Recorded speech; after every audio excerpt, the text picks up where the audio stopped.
आपल्याला रस्त्यावर उतरण्याची पाळी आली तरी निश्चितपणे या ठिकाणी रस्त्यावर उतरून आपल्या या भागातील जनतेला आपण या ठिकाणी न्याय मिळवून घेणार आहोत, यात तीळ मात्र शंका नाही।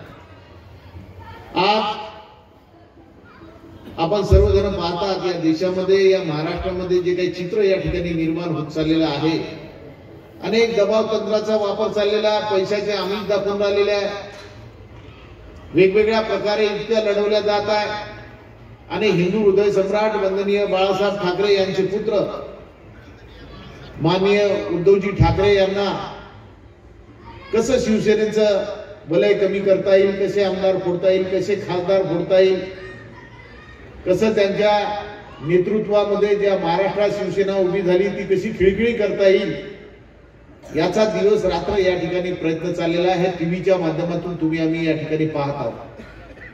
परंतु खास करून आमच्या वणीमधल्या महिला भगिनीचं मी मनापासून या ठिकाणी अभिनंदन करणार आहे की मी कोणत्याही कार्यक्रमासाठी या ठिकाणी आल्यानंतर मोठा उत्साह आमच्या महिला भगिनीमध्ये या ठिकाणी या भागामध्ये राहतो। सातत्यानं आताच आम्हाला उपरेताई आणि आम्ही त्यावेळेस संजय भाऊ देरकरची तिकीट घेत असताना त्यावेळेस आम्ही होतो, त्यांनी सुद्धा तिकीट मागितली। मी सांगितलं की ताई आता संजय भाऊ देरकरला आपण या ठिकाणी तिकीट फायनल झालेली आहे। त्यांनी सांगितलं काही हरकत नाही भाऊ, आपण या ठिकाणी आपला आमदार या वणी विधानसभा क्षेत्रात आपण नक्की निवडून आणू। ही जर एकोप्याची भावना आपल्या सर्वांची असली आणि संजय भाऊ देरकरचा स्वभाव अतिशय चांगला आहे, शांत स्वभावाचा आहे,